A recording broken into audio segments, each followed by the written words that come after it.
കേരളത്തിന് ഒന്നും കിട്ടിയിട്ടില്ല എന്ന് പറഞ്ഞ് പ്രചരണം ചെയ്യുന്ന ലെഫ്റ്റ് സർക്കാരിനോട് എനിക്ക് പറയാൻ ഒരു കാര്യം മാത്രമേ ഉള്ളൂ. ഇതുവരെ കഴിഞ്ഞ 10-11 ബഡ്ജറ്റിൽ കേരളത്തിന് വേണ്ടി എത്രയോ കാര്യങ്ങൾ ചെയ്തിട്ടുണ്ട്.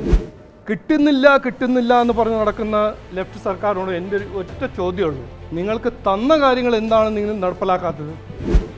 ഇന്ന് ഈ ബഡ്ജറ്റിൽ യുവാക്കൾക്ക് വേണ്ടി എത്രയോ അവസരങ്ങൾ ഈ ബഡ്ജറ്റിൽ പറഞ്ഞിട്ടുണ്ട്. നോക്ക്, ഈ മുദ്രാവാക്യവും സ്ലോഗൻസും എടുത്ത് നടക്കുന്ന സർക്കാരല്ല നരേന്ദ്രമോദിയുടെ സർക്കാർ. ബഹുമാനപ്പെട്ട മുഖ്യമന്ത്രി ഞാൻ ചെയ്യാൻ തയ്യാറാണെന്ന് പറഞ്ഞാൽ പോരാലോ, അതിന് കാശ് വേണ്ടേ, ഇൻവെസ്റ്റ്മെന്റ് റിസോഴ്സസ് വേണ്ടേ? ഇത് ആകാശത്ത് നിന്ന് കൊണ്ടുവരാൻ പോകണോ? AKG സെന്ററിൽ നിന്ന് കൊണ്ടുവരാൻ പോകണോ?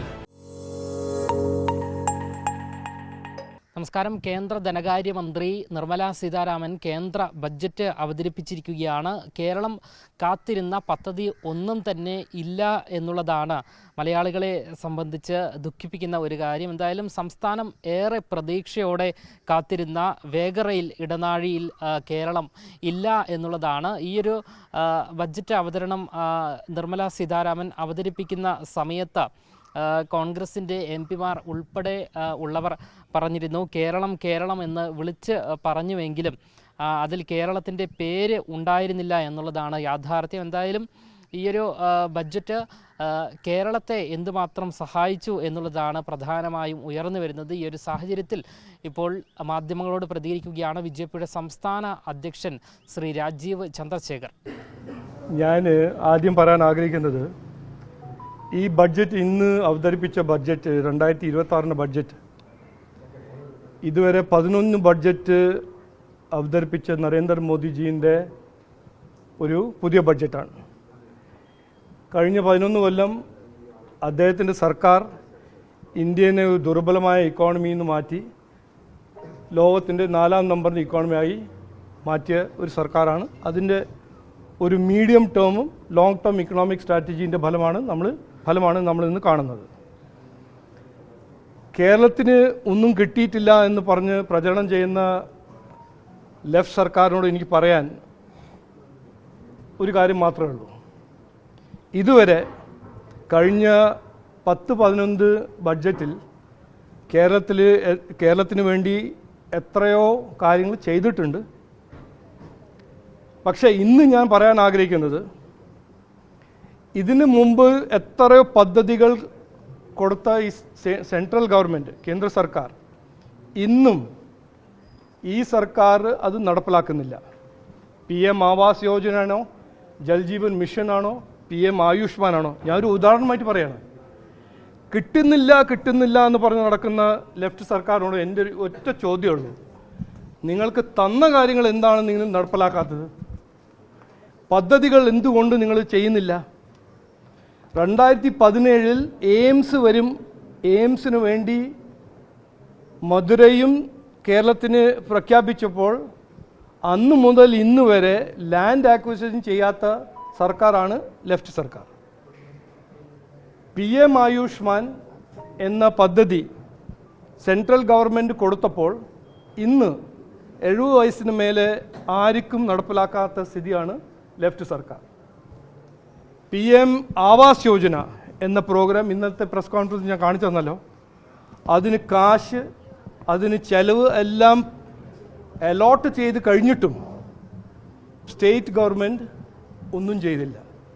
അതുപോലെ തന്നെ ജൽജീവൻ മിഷൻ ഇന്നും 6000 കോടി 32 ലക്ഷം വീട്ടിൽ ജൽജീവൻ മിഷൻ എത്തിയിട്ടില്ല. ഇന്ന് ഈ ബഡ്ജറ്റിൽ യുവാക്കൾക്ക് വേണ്ടി എത്രയോ അവസരങ്ങൾ ഈ ബഡ്ജറ്റിൽ പറഞ്ഞിട്ടുണ്ട്. അത് ടൂറിസം മേഖലയിലാണോ, സ്ട്രാറ്റജിക് മാനുഫാക്ചറിങ്ങിലാണോ, ഇലക്ട്രോണിക് കോമ്പണൻറ്റ്സ് മാനുഫാക്ചറിങ്ങിലാണോ, AI-യിലാണോ, കർഷക മേഖലയിലാണോ, ഇതെല്ലാം ഓൾ ഇന്ത്യ യുവാക്കൾക്ക് അവസരങ്ങളാണ്. പക്ഷേ അതിനെ നടപ്പിലാക്കാനും അതിനെ യാഥാർത്ഥ്യമാക്കാൻ സംസ്ഥാന ഗവൺമെൻറ്റിൽ കപ്പാസിറ്റി വേണം, കഴിവ് വേണം. നോക്ക്, ഈ മുദ്രാവാക്യവും സ്ലോഗൻസും എടുത്ത് നടക്കുന്ന സർക്കാരല്ല നരേന്ദ്രമോദിയുടെ സർക്കാർ. 11 കൊല്ലം ഇന്ത്യ എവിടെയായിരുന്നു? ഇന്ത്യ 11 കൊല്ലം മുമ്പേ, ഇന്ന് ഇന്ത്യ എവിടെയാണെന്ന് അതിൻ്റെ ഉറപ്പും അതിൻ്റെ തെളിവ് നിങ്ങൾക്ക് മുമ്പിലിരുന്നല്ലോ.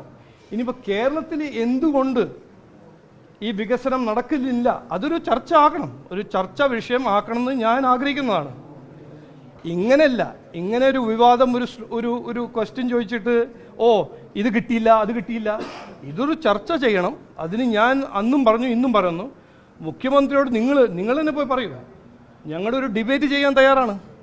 ആരാണ് ഇവിടെ ജനങ്ങൾക്ക് വേണ്ടി ജനങ്ങളുടെ വികസനത്തിന് വേണ്ടി ആരാണ് ഇവിടെ ഈ നാട്ടിൽ ശരിക്കും വർക്ക് ചെയ്യുന്നതും ആരാണ് ചെയ്യാത്തത്, നമ്മൾ അതിന് ചർച്ച ചെയ്യണം. നോക്കൂ, എയിംസിനെ കുറിച്ച് ഞാൻ പറഞ്ഞു, വിവാദത്തിൽ കയറാൻ എനിക്കൊരു ആഗ്രഹമില്ല. നിങ്ങൾ എന്ത് ടെംപ്റ്റേഷൻ ചെയ്താലും എനിക്ക് ഒരു ആഗ്രഹമില്ല. എയിംസിൻ്റെ കുറിച്ച് കൃത്യമായി സിറ്റുവേഷൻ എന്ന് പറഞ്ഞാൽ അവരുടെ ലാൻഡ് അക്വിസിഷൻ, കാലിക്കറ്റിൽ ലാൻഡ് അക്വിസിഷൻ കംപ്ലീറ്റ് ചെയ്തിട്ടില്ല. പകുതിയിൽ കൂടുതൽ ലാൻഡ് ഇതുവരെ അക്വയർ ചെയ്തിട്ടില്ല. ഇതാണ് സത്യം.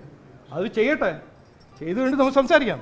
ഇതിൽ ഞാൻ പറഞ്ഞത് നിങ്ങൾ മനസ്സിലായില്ല എന്നാണ്, എൻ്റെ പൊട്ട മലയാളം മനസ്സിലാക്കിയില്ല എന്നാണ് ഞാൻ ഇപ്പോൾ മനസ്സിലാക്കുന്നത്. ഞാൻ പറഞ്ഞത് എന്താണ്, ഈ റാപ്പിഡ് റെയിൽവേ ആണോ, ഹൈവേ ആണോ, എയിംസ് ആണോ, PM ആയുഷ്മാൻ ആണോ, PM ആവാസ് ആണോ, ഇതെല്ലാം സ്റ്റേറ്റ് ഗവൺമെൻറ്റിന് ചെലവ് ചെയ്യാൻ കഴിയണം. അതിൽ ഇൻവെസ്റ്റ് ചെയ്യാൻ അവർക്ക് കാശുണ്ടാവണം. ഇതുവരെ കൊടുത്ത പദ്ധതികളെല്ലാം അത് വീടുണ്ടാക്കുന്ന പദ്ധതിയാണോ, കുടിവെള്ളത്തിൻ്റെ പദ്ധതിയാണോ, സംസ്ഥാന സർക്കാരിന് അത് ചെയ്യാൻ കഴിയുന്നില്ല. എന്നിട്ടാണ് അവർ റെയിൽവേ ഉണ്ടാക്കാൻ പോകുന്നത്. ഇത് ആരെയാണ് പറ്റിക്കുന്നത്, ആരെയാണ് വിഡ്ഢിയാക്കുന്നത്?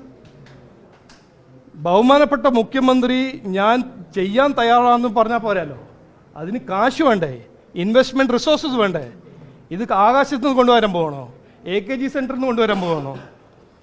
ഇതുവരെ വീടുണ്ടാക്കാൻ കാശില്ല, കുടിവെള്ള കോൺട്രാക്ടേഴ്സിന് കൊടുക്കാൻ കാശില്ല, പിന്നെ ആരോഗ്യ മേഖലയിൽ ഹോസ്പിറ്റലും സ്കൂള് 75% സ്കൂള് സേഫാക്കാൻ കാശില്ല. എന്നിട്ടാണ് റെയിൽവേ ഉണ്ടാക്കാൻ പോകുന്നത്. ആരെയാണിത് പറ്റിക്കുന്നത്? എന്തായാലും ധനമന്ത്രി നിർമ്മലാ സീതാരാമൻ പ്രഖ്യാപിച്ച 7 അതിവേഗ ഇടനാഴിയിലാണ് കേരളത്തിൻ്റെ പേര് ഉൾപ്പെടാതെ ഇരുന്നത്. ഇതോടെ കേരള MPമാർ കേരളം എന്ന് ഉച്ചത്തിൽ വിളിച്ചു പറയുകയും ചെയ്തിരുന്നു. തമിഴ്നാട്, കർണാടക, ബംഗാൾ സംസ്ഥാനങ്ങളിലാണ് പുതിയ അതിവേഗ ഇടനാഴികൾ കേന്ദ്രം നിലവിൽ പ്രഖ്യാപിച്ചിരിക്കുന്നത്. ഇതിൽ കേരളത്തിൻ്റെ പേര് ഉൾപ്പെട്ടിട്ടില്ല. ക്യാമറമാൻ അഖിൽ അശോകിനൊപ്പം അമൽ രുദ്ര, മറുനാടൻ മലയാളി, തിരുവനന്തപുരം.